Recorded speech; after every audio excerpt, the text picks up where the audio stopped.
As the conversation around Africa's debt to China continues, news recently broke that Uganda may have to surrender the international airport to China because of the terms and agreement the country had signed. Now, Ugandan officials are rejecting the reports that China could take control of the country's only international airports because of a failure to honor a loan agreement. The Chinese embassy in Uganda has also pushed back, saying the malicious allegation that Uganda surrenders key assets for China cash has no factual basis and is ill-intended only to distort the good relations that China enjoys with developing countries like Uganda. It added that not a single project in Africa has ever been confiscated by China because of failing to pay Chinese loans. But analysts note the loan deal could become a problem if Uganda ever has trouble paying it back. Local media reports have indicated that Uganda risks losing its only international airport to China over a $200 million loan to expand the facility. According to documents shared with local media, China rejected Uganda's request to renegotiate some clauses in the 2015 loan deal. This included a clause that required Uganda's Civil Aviation Authority to set up an escrow account to hold all its revenues. Under the clause, the revenues in this account cannot be spent by the Aviation Authority without approval from Beijing. A parliamentary probe last month concluded that China had imposed onerous conditions on the loan, including potential forfeiture of the airports in case of default. Now, China has been accused by Western countries of luring poor countries into debt traps which they are unable to repay. Cash-strapped borrowers have been pushed to stake sovereign assets such as airports and seaports to access credit. The Uganda loan was said to have been secured in 2015 from China's Exim Bank, one of the many credit lines Uganda has acquired from China over the last 15 years to fund infrastructure projects, including roads and power plants. And now the question remains, can Uganda pay back this loan? How will Uganda repay the loan? We're looking at this conversation as the interests lie not just with Uganda, but many other African economies. This is Business Edge. I'm Tolulope. Adeleru Balogun. Welcome.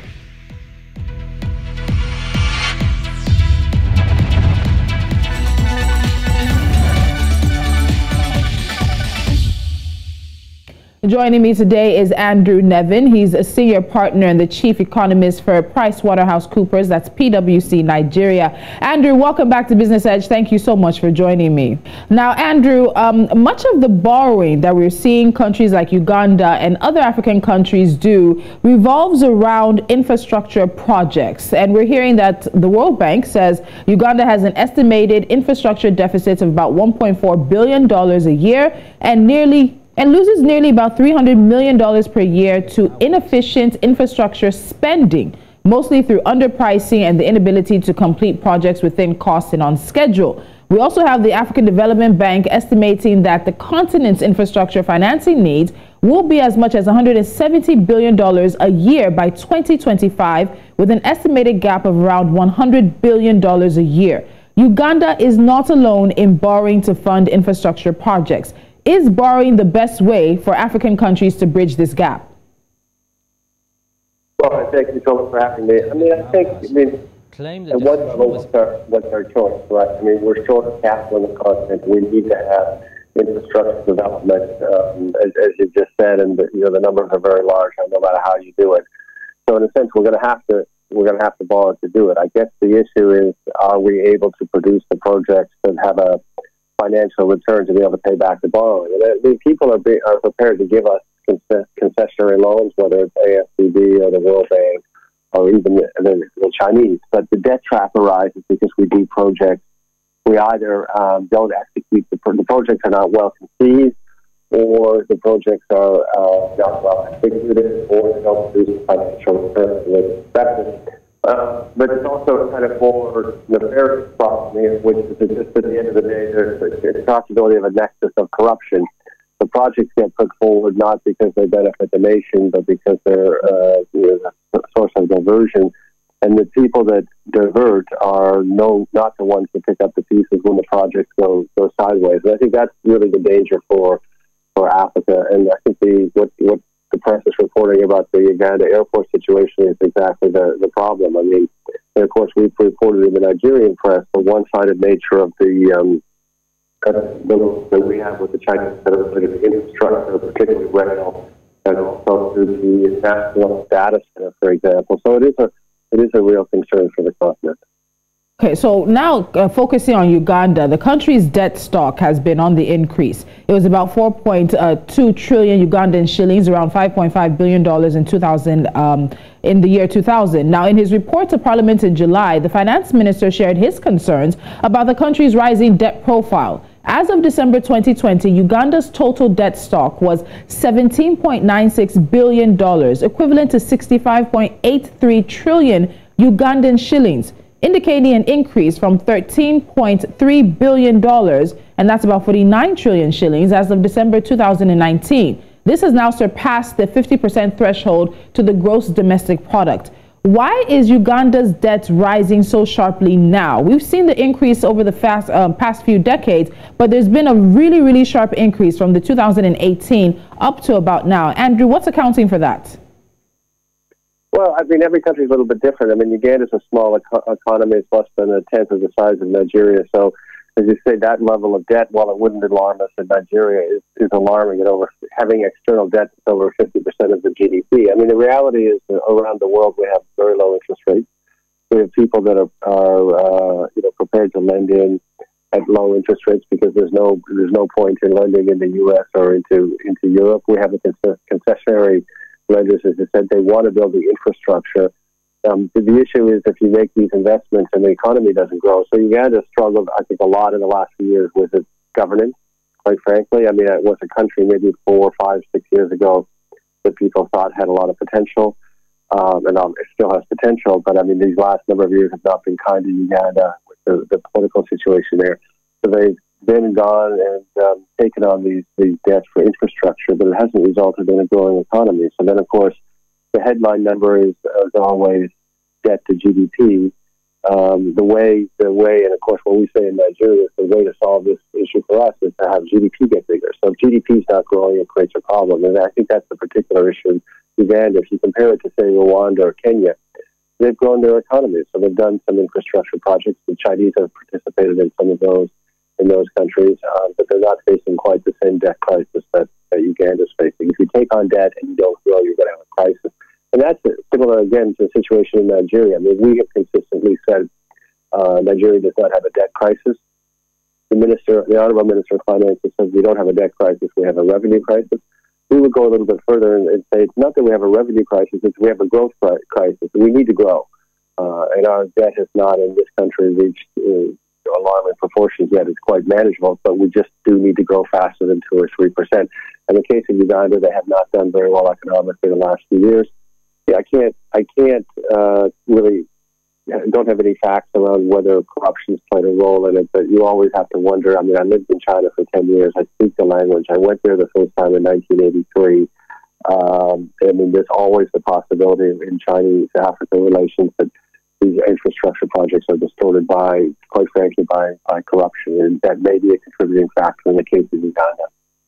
And that's an interesting point, because we know that overinflation and contract issues are things that unfortunately connect many African countries. So now, while China and Uganda have said that the country is not at risk of losing the international airport, there are concerns about the terms and conditions of these type of agreements. It seems that Uganda waived immunity on the loan, particularly the one involving the airports, which may have prevented China from taking the country to arbitration in the event of a default. So, Andrew, clear this up for us.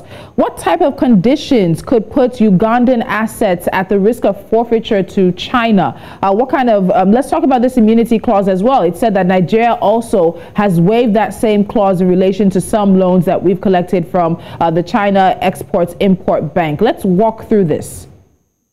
Well, I think what the press is reporting is extremely troubling. I mean, a sovereign is supposed to be a sovereign, right? So you shouldn't be put in a situation where your judgment is decided in the arbitration court.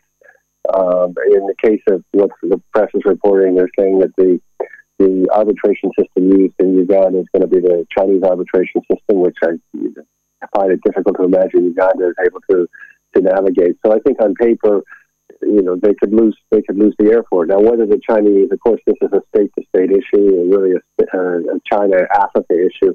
whether the Chinese would go that far is really unclear. I mean, they have a long-term game plan, not just for Africa, for the world. I mean, I said, having lived there 10 years, you can really see. I left in 2008, and essentially came here, but you can see this long-term game plan to reassert the authority in the world.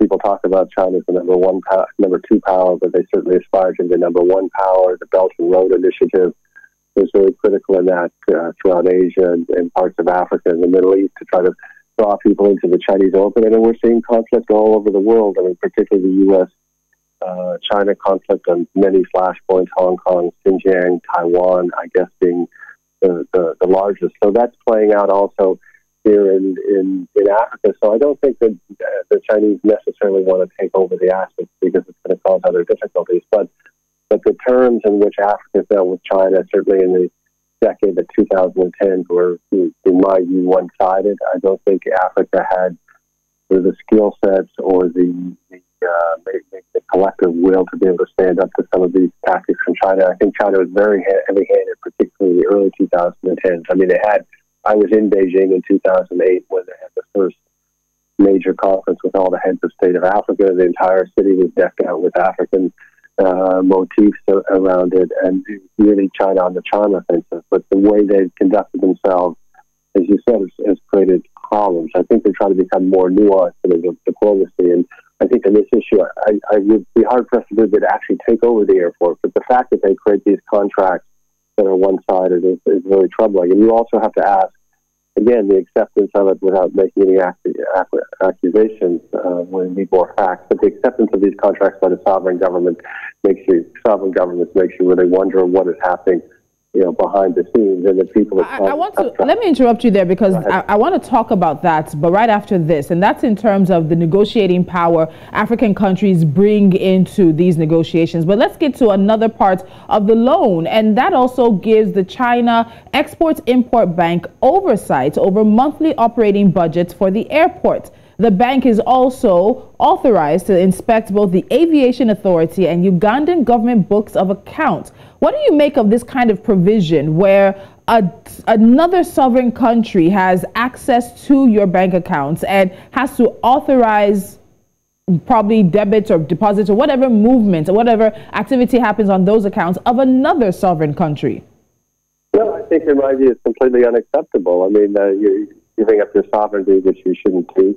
You shouldn't be taking a loan under those conditions. And it makes you just wonder, the people that signed the loan, I don't know if it went up as high as the president or it's just the Minister of Finance or other officials, but the officials signing these contracts, you need to wonder why they would do that. I mean, everyone understands Entebbe Airport needed some upgrades, but you can't be trading your sovereignty for that. And I don't think that's the right path for any African country. And I can't imagine, I haven't seen the Nigerian contracts, but certainly Nigeria should not be going down the same path where projects, even if the Chinese are one of the lenders to it, are then getting involved in operational decisions. They're really the prerogative of the federal government here or the state government. So I think it's really if what's being reported in the press is accurate, I think it's really quite shameful, and it's not the way Africa should be conducting itself. So now let's talk about how these agreements are signed. So China has said that the loan agreement between China Exim Bank and Uganda was signed voluntarily through dialogue and negotiation on equal footing without any hidden terms or political conditions attached. In a statement, it also said that the China-Uganda Economic and Trade Cooperation and Financing in the field of large-scale infrastructure follows the principle of equality and mutual benefits and has been conducted in accordance with the laws and rules of the international market and strictly abides by the laws of the host country.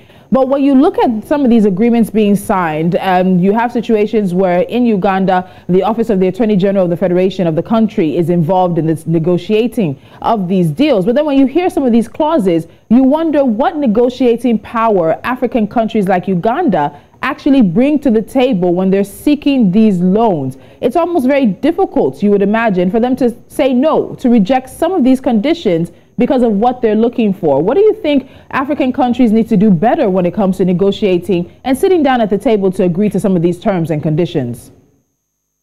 Well, I mean, I think if you take the case of Entebbe, yes, it needed upgrades, but it didn't need upgrades at all costs, right? So African countries need to be able to sort of simply walk away. They don't have to do, obviously. You take the AU's development plan for Africa, AU's plan, it's a 50-year plan, right? I mean, the issues that we're dealing with in Africa are going to take a while to solve. I mean, I think they're being solved very fast. I'm very optimistic, but there's no individual loan that's worth giving up your sovereignty for. So, I mean, the Chinese can make this kind of bland statement that says there were two equal parties, but obviously whoever was on the Uganda side felt the need to take this loan despite giving up this sovereignty and these kind of unacceptable conditions. So, as I said, it makes you wonder, again, I don't want to speculate, but it does make you wonder about whether there was corrupt aspect to it, and that the officials that benefited no longer in power, but have in a sense benefited in that way. It's just unacceptable, right? I think that from an African viewpoint, there's been a lot of progress in certainly the countries I'm familiar with in Nigeria and Ghana about on the corruption issue, the awareness of it, taking precautions against it, and I think we continue to need to do that. If you took the corruption issue out and the civil servants and the political people involved were generally trying to help the country, I don't think you would end up in these kind of contracts where sovereignty was threatened. I think people would simply say, well, we do want to execute this project, but not at any cost. We'll just have to walk away for a while. And then you kind of ask, what leverage do the Chinese have? I mean, the Chinese, why are they so interested in Africa? Let's go back to the fundamentals. They're interested in Africa because they need natural resources. Africa has the natural resources. So in a way, we have the greater leverage in this situation. They're doing these projects to access the natural resources. So it does make me suspicious when a sovereign government signs such a one-sided thing. And I think that Africa should remember it in a way holds the upper hand in many of these things. All right, so let's wrap up with this. In a 2018 report, Uganda's Auditor General raised concerns that Uganda had agreed to several stringent conditions in the loans, and these had not only increased the cost of borrowing, but also exposed Uganda's sovereignty to risk. Uganda currently owes China $1.6 billion in loans extended to the East African country for financing of major infrastructure development projects. The Uganda Civil Aviation Authority spokesperson said that the Ugandan government has no intention of defaulting on the loan repayments to China, noting that the country is still within a grace period of 7 years, and during that period, they have been paying interest. So, Andrew, how much risk of default does Uganda actually face when it comes to this particular loan? Well, I think it's not zero. Obviously, they can make a choice. It's not a massive, it's not tens of billions of dollars. It's $1.6 billion. They can decide to pay it, I'm sure. But as I said, the economy hasn't grown much over the last few years. I'm sure that the way the modeling was done for the airport upgrade was 7-year moratorium. In that time, the economy would grow 5 to 8%, so it would be almost double the size, maybe triple the air traffic through Entebbe, and it would easily be serviceable. But I mean, this is what always happens when you have these deferred interest loans, where interest-only periods. So people can keep up with the interest-only period, and then eventually the day comes when you start to have to pay the principal. And if you haven't got the economic growth to support it, you run into these problems, right? So then you go back to the crafting of the arrangements. So the people sitting there 7 years ago when they were originally doing it might have said, well, 7 years is a long time out. I'm not going to be here. It's not on my watch. I'm sure there'll be economic growth. The conditions, maybe they're onerous, but they're not going to come out to be true. And that's why it's very important to have sort of really world-class legal advice on this, because if you're sitting there as a Ugandan official, you've only done this type of contract once. You may not understand that when these clauses come into this type of contract, they have real consequences. And I think that's what we're seeing in this case, is that this was signed years ago. Now we're coming to the point where the loan is due, and I think Uganda is going to have to divert resources that's not payable, as far as I understand, out of just the cash flow from the airport. So they're going to have to divert other resources, which affects healthcare, and affects education, other things that are priorities. So I don't expect they're going to be defaulting on it, but it's a painful lesson. And I think every government needs to make sure it's got enough internal expertise and outside assistance in these things to realize that these things that may seem long-term or medium-term, 5, 7, 10 years out, they can come to pass, and they create real problems if it's not thought of up front. And particularly on this, again, stress the sovereignty issue. It does not make any sense to me for a sovereign nation to be giving up sovereignty in this type of contract. Andrew Nevin, thank you so much. It's a conversation we'll definitely be keeping our eye on because the loan comes due next year. 7 years of paying interest is not 7 years of paying down the principal. So there's definitely going to be a continued conversation on this. Andrew, thank you for joining me on Business Edge. You're very welcome.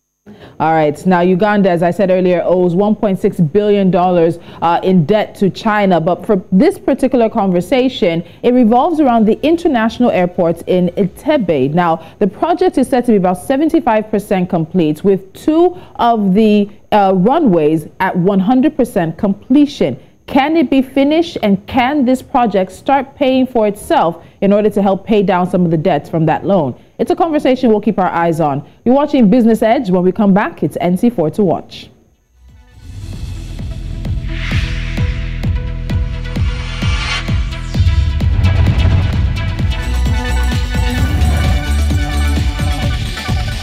And we wrap things up with a few stories we're keeping our eyes on. We start in West Africa, where Nigeria's Debt Management Office has said that borrowed funds helped the country recover from economic recession twice, and they have been a propeller for economic growth. Patience Oniha, the DMO Director General, said public debt is critical in assisting Nigeria's recovery from the recession brought on by economic shocks that strained the country's revenue.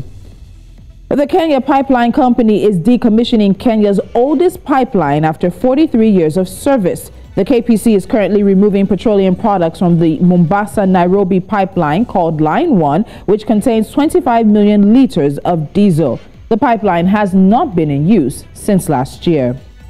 Sales of rough diamonds by Debswana Diamond Company jumped by 73% in the first 9 months of 2021, driven by the reopening of U.S. and China consumer markets.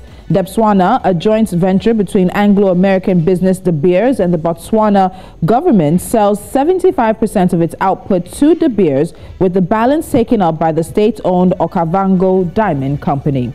And we wrap up where we started today's show, and that is in Uganda. The annual headline inflation rate at the end of November 2021 increased to 2.6% from 1.9% in October.